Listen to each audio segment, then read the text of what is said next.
नमस्कार, मैं Ravish Kumar. Epstein file को लेकर एक सवाल उठ रहा है कि क्या इस फाइल के किसी भी ईमेल में राहुल गांधी का नाम होता तो गोदी मीडिया चुप रह जाता। इस सवाल का जवाब सब जानते हैं कि चुप नहीं रहता और दिन रात बहस कर गांव-गांव तक यह बात फैला देता कि अमेरिका में अमीरों और प्रभावशाली लोगों के बीच मानव तस्करी, कम उम्र की लड़कियों के यौन शोषण का नेटवर्क चलाने वाले घिनौने अपराधी जेफरी एप्स्टीन से जुड़े लाखों पन्नों के दस्तावेजों में राहुल गांधी का भी नाम है। केवल नाम होता, उसी पर यह मुद्दा देश में आग लगा चुका होता।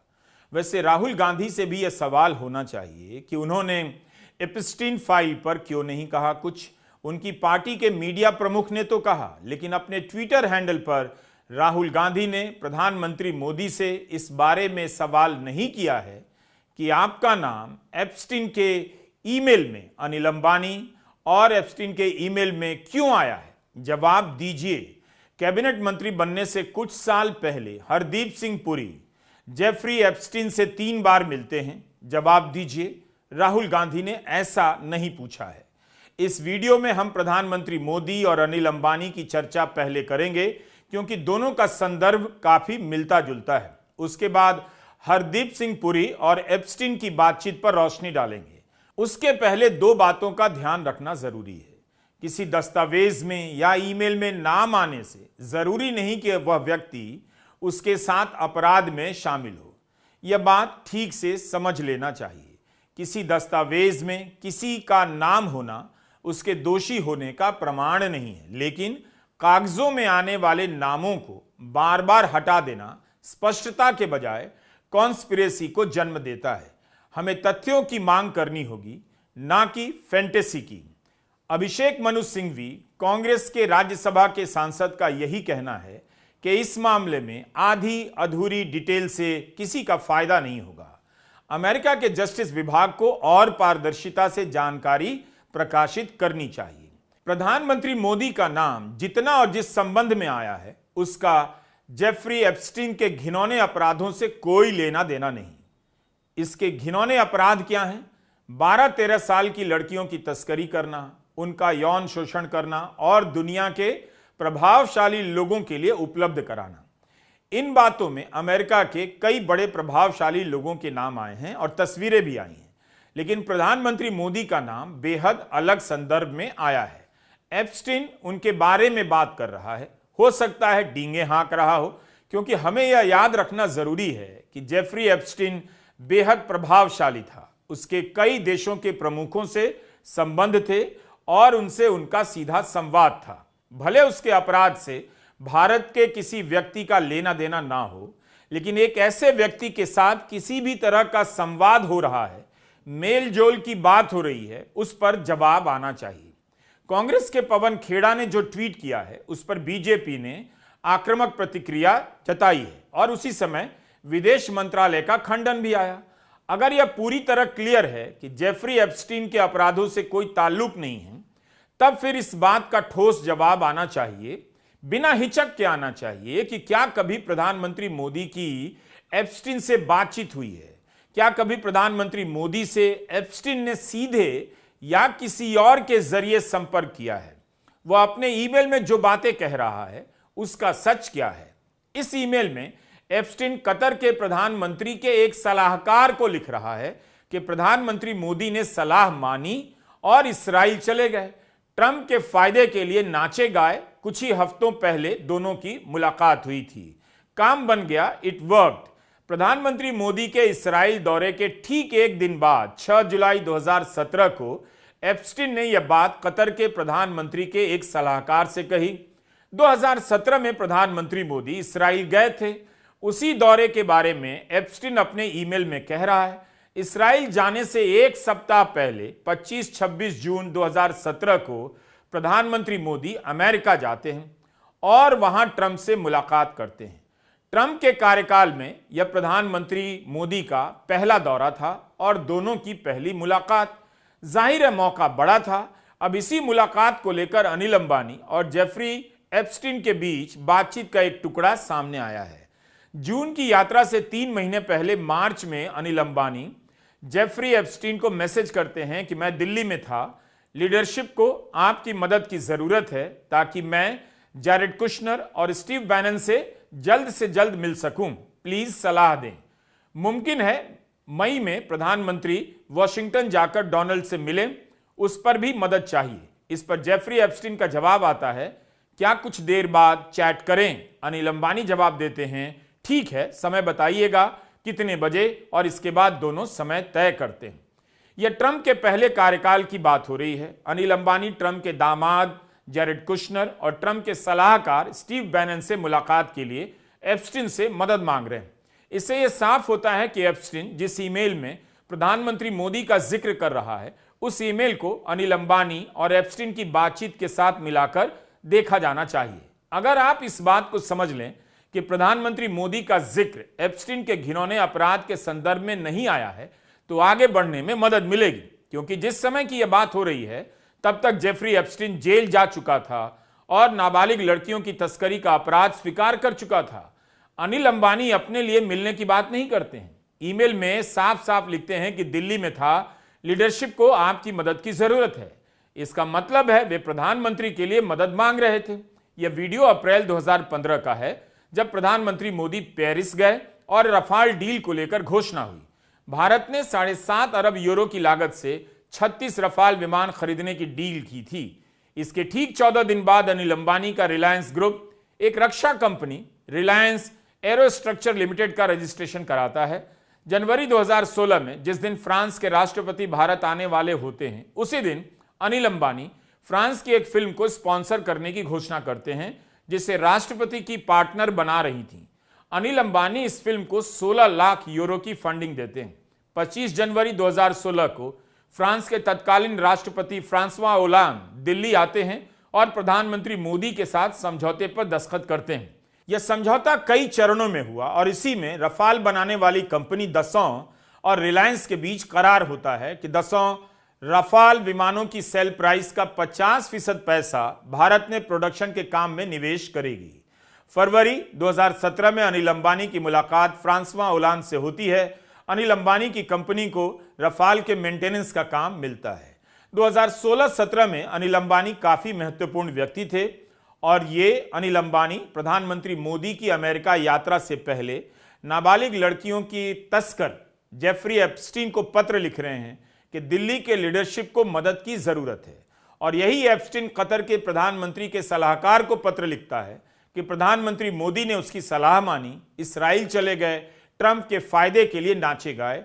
कुछ ही हफ्तों पहले दोनों की मुलाकात हुई थी, काम बना। इन्हीं सब सवालों के साथ पवन खेड़ा, कांग्रेस के मीडिया चीफ, इस विवाद में एंटर करते हैं और 31 जनवरी को ट्वीट करते हैं। पवन खेड़ा अपने ट्वीट में काफी संभल कर शब्दों का इस्तेमाल करते हैं, इस सावधानी के साथ कि कहीं उनकी बात का यह मतलब ना निकल जाए कि वे प्रधानमंत्री मोदी का नाम एप्स्टीन की घिनौनी करतूतों से जोड़ रहे हैं। लेकिन एप्स्टीन के इस पृष्ठभूमि के हवाले से सवाल उठाते हैं कि प्रधानमंत्री मोदी एप्स्टीन से सवाल क्यों ले रहे थे। खेड़ा लिखते हैं, यह पूरे राष्ट्र के लिए शर्म की बात है कि जेफरी एप्स्टीन अमेरिका का एक सजा याफ्ता मानव तस्कर, बाल यौन अपराधी और सीरियल बलात्कारी ने लिखा कि प्रधानमंत्री नरेंद्र मोदी ने उसकी सलाह ली और इजराइल में अमेरिकी राष्ट्रपति के लाभ के लिए नाचे गाए। वे कुछ हफ्ते पहले मिले थे, इट वर्क। भारत के प्रधानमंत्री की इस बदनाम व्यक्ति से इतनी निकटता और उनके निर्णय लेने की क्षमता, पारदर्शिता और राजनयिक शिष्टाचार पर इससे गंभीर सवाल खड़े होते हैं। अब यह साफ हो चला है कि प्रधानमंत्री के जेफरी एप्स्टीन के साथ सीधे और रहस्यमयी संबंध थे, जिसकी कुख्यात अभिजात क्लाइंट्स की सूची ने पूरी दुनिया में तूफान मचा दिया है।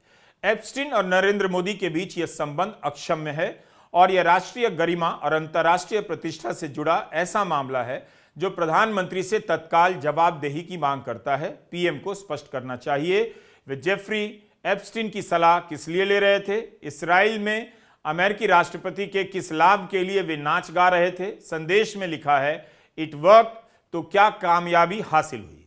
पवन खेड़ा के इस ट्वीट के बाद बीजेपी के संबित पात्रा जवाब देते हैं, समाचार एजेंसी एएनआई से बात करते हैं, कहते हैं कांग्रेस पार्टी ने ईमेल से छेड़छाड़ की है।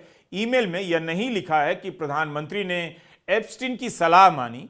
कांग्रेस पार्टी ने जानबूझकर यह पेश करने की कोशिश की कि प्रधानमंत्री ने एप्स्टीन की सलाह ली, जबकि ईमेल में ऐसा नहीं लिखा।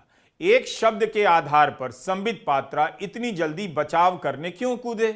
संबित पात्रा अंग्रेजी ग्रामर की बात करने लगे, कहने लगे कि ईमेल में हिज एडवाइस नहीं लिखा है, टुक एडवाइस लिखा है। बताइए, इस तरह से एक एक शब्द के आधार पर बचाव पेश किया जा रहा है। राहुल गांधी का आधा नाम भी आता अगर इस लिस्ट में, तो बीजेपी इसे राष्ट्रीय मुद्दा बना देती। संबित पात्रा ने कहा एप्स्टीन का किरदार ही संदिग्ध है, लेकिन यही तो सवाल है, जिसका किरदार संदिग्ध ही नहीं घिनौना भी है, वह प्रधानमंत्री मोदी का नाम क्यों ले रहा है? हरदीप सिंह पुरी उससे पत्र क्यों लिख रहे हैं? अनिल अंबानी ईमेल क्यों लिख रहे हैं? इसके बाद बीजेपी ने इस मसले पर कोई प्रेस कॉन्फ्रेंस नहीं की। यहां तक लोगों को लगा कि पवन खेड़ा ने यह ट्वीट कर सीमा लांघ दी है, लेकिन तभी विदेश मंत्रालय के खंडन ने इस स्टोरी को वैधता प्रदान कर दी, क्योंकि अब आप बात कर सकते थे कि विदेश मंत्रालय ने खंडन किया है और बता भी सकते थे किस बात का खंडन किया है। खेड़ा के इस ट्वीट के बाद विदेश मंत्रालय की तरफ से खंडन आया और इस स्टोरी को मीडिया ने तब भी अनदेखा कर दिया। सवाल उठने लगा, क्या राहुल गांधी का नाम अगर एप्स्टीन की फाइल में आता तो क्या मीडिया इसी तरह चुप रह जाता? हमने तथाकथित एप्स्टीन फाइल्स के एक ईमेल मैसेज की रिपोर्ट देखी है, जिसमें प्रधानमंत्री और उनके इजरायल यात्रा का जिक्र है।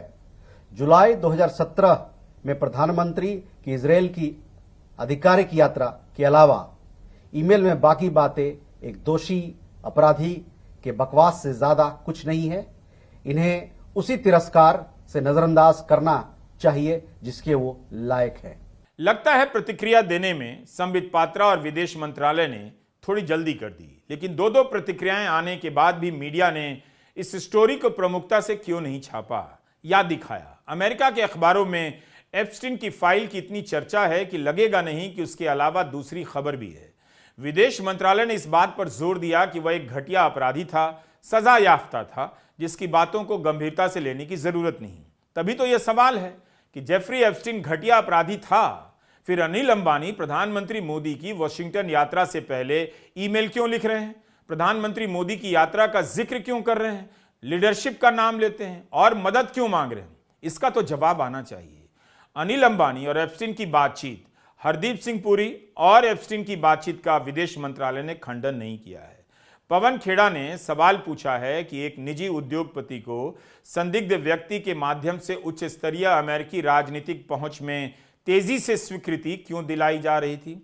अनिल अंबानी को प्रधानमंत्री के अमेरिका दौरे को सुगम बनाने या चर्चा करने से क्यों जोड़ा गया?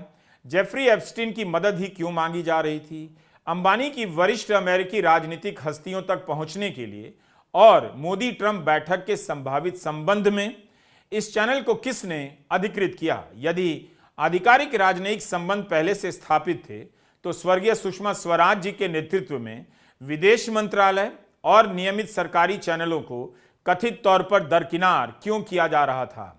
न्यूज मिनट के पत्रकार अबीर दासगुप्ता ने अपनी रिपोर्ट में अनिल अंबानी और जेफरी एप्स्टीन के रिश्तों पर और प्रकाश डाला है। मई 2019 में सुप्रीम कोर्ट ने अनिल अंबानी के खिलाफ फैसला देते हुए कहा कि एरिक्सन कंपनी को 453 करोड़ देने होंगे, एक सप्ताह में पैसे नहीं देने पर 3 महीने की जेल होगी। उस समय उनके भाई मुकेश अंबानी ने उनकी मदद की थी, लेकिन उन्हीं दिनों अनिल अंबानी ने एप्स्टीन को मैसेज किया और $750 मिलियन का पर्सनल लोन दिलाने के लिए मदद मांगी। एप्स्टीन अनिल अंबानी को लिस्टेड शेयर के आधार पर लोन हासिल करने से मना करता है, खुद से मदद करने का ऑफर भी करता है। यह बातचीत अप्रैल 2019 में हो रही है। 2 मई 2019 को एप्स्टीन अनिल अंबानी को फिर से लोन के संबंध में ईमेल करता है, कहता है हम मिल सकते हैं, इस बारे में जितना समय चाहिए मैं दूंगा। 23 मई 2019 की मीटिंग तय होती है। जवाब में अनिल अंबानी कहते हैं, डियर जेफरी, ट्रांजैक्शन हो गया है, मैं आकर हेलो कहूंगा और कॉफी पीऊंगा। 20 मई को यानी 20 मई 2019 को एप्स्टीन स्टीव बैनन से चैट में कहता है, मोदी किसी को मुझसे मिलने के लिए भेज रहे हैं। 23 को दोनों की मुलाकात होती है और एप्स्टीन बैनन से कहता है मीटिंग बहुत बढ़िया रही। एप्स्टीन ने ट्रंप के पूर्व सलाहकार स्टीव बैनन से कहा, आपको प्रधानमंत्री मोदी से मिलना चाहिए, चीन पर आपके और उनके विचार मिलते हैं। बैनन कहते हैं, हाँ जरूर, मैं मिलना चाहूंगा, मैं प्रधानमंत्री मोदी के लिए 1 घंटे का कार्यक्रम कर रहा हूं ताकि अमेरिकी हिंदू लोग हमारी तरफ आएं। उसी दिन एप्स्टीन अनिल अंबानी से बात करते हैं और स्टीव बैनन की प्रधानमंत्री से मुलाकात के लिए समय मांगते हैं। अनिल अंबानी जवाब में श्योर कहते हैं और एप्स्टीन बैनन को मैसेज करते हैं कि मोदी राजी हैं। अनिल अंबानी और हरदीप सिंह पुरी का मामला रफा दफा करने लायक तो नहीं लगता। इन दोनों के एप्स्टीन से संपर्क को लेकर अलग से सफाई आनी चाहिए। हरदीप सिंह पुरी की चर्चा पिछले साल नवंबर में आई, लेकिन इस बार ईमेल में उनका जिक्र कई बार आ गया है। तब तो एक लाइन की बात थी कि एप्स्टीन उन लोगों के नाम लिख रहा था जिसे वह संयुक्त राष्ट्र की आम सभा की बैठक के दौरान एक कार्यक्रम में बुलाने वाला था। उस समय इस बात को यह कहकर रफा दफा करने की कोशिश की गई कि एप्स्टीन ने नाम की स्पेलिंग गलत लिख दी होगी। दोनों के बीच कोई संबंध नहीं, सिर्फ नाम लेने का मतलब नहीं कि दोनों की मुलाकात हुई। लेकिन 30 जनवरी को जारी किए गए कागजात में भारत के तेल मंत्री हरदीप सिंह पुरी का नाम कई बार आता है। दोनों के बीच ईमेल का एक्सचेंज देखा जा सकता है और इसकी पुष्टि भी की जा रही है कि दोनों के बीच कम से कम 3 बार मुलाकात हुई। हरदीप सिंह पुरी उस समय मंत्री नहीं थे और राजदूत भी नहीं थे। उस समय न्यूयॉर्क में एक think tank International Peace Institute के लिए काम कर रहे थे। द वायर से हरदीप सिंह पुरी ने कहा है उस समय वे डिजिटल इंडिया को लेकर एप्स्टीन से बात कर रहे थे। न्यूयॉर्क में 8 साल रहे, उस दौरान सिर्फ 3 बार मिले। आगे चलकर 2014 में पुरी भारतीय जनता पार्टी में शामिल होते हैं। तो सवाल उठता है वे एक ऐसे व्यक्ति से डिजिटल इंडिया की बात क्यों कर रहे थे जिस पर 2008 से ही नाबालिगों के शोषण के आरोप लग चुके थे। इसमें कोई शक नहीं कि नाबालिग लड़कियों का यौन शोषण और तस्करी करने वाला एप्स्टीन अमेरिका का प्रभावशाली व्यक्ति था। Bill Gates, Elon Musk, Noam Chomsky, Trump के पूर्व सलाहकार स्टीव बैनन, मौजूदा वाणिज्य सचिव हार्वर्ड लटनिक और एप्स्टीन के साथ संबंधों की बात सामने आई है। नाम आने के बाद अमेरिका में कई लोगों ने अपने पक्ष रखे हैं। किसी ने कहा है पार्टी के सिलसिले में मुलाकात हुई, किसी ने और कारण बताए, किसी के वीडियो आए जिनमें उन्हें लड़कियों के साथ देखा भी जा सकता है। प्रधानमंत्री मोदी के कार्यालय को कुछ बातों का जवाब देना चाहिए। विदेश मंत्रालय का जवाब काफी नहीं। क्या उनकी कभी एप्स्टीन से मुलाकात हुई, बातचीत हुई, यह सब वही बता सकते हैं। हरदीप सिंह पुरी डिजिटल इंडिया को लेकर एप्स्टीन से क्यों मिल रहे थे? क्या अनिल अंबानी और जेफरी एप्स्टीन की इस बातचीत की प्रधानमंत्री का दौरा तय करने में कोई भूमिका थी? दिल्ली की लीडरशिप ने अनिल अंबानी को कुशनर और स्टीव बैनर से मिलने के लिए क्यों भेजा? क्या इन सभी का सच कभी सामने आएगा या वीडियो डिलीट करवा दिया जाएगा, खबरों को छपने से रोका जाएगा? अमेरिका में एप्स्टीन फाइल को लेकर एक से एक खोजी खबरें आ रही हैं। भारत में कोई कुछ खोज ही नहीं रहा। किसी नए हंगामे का जैसे सबको इंतजार है कि उसकी शोर में, उसकी आड़ में यह मुद्दा सोशल मीडिया से और मीडिया से गायब हो जाए। नमस्कार, मैं रवीश कुमार।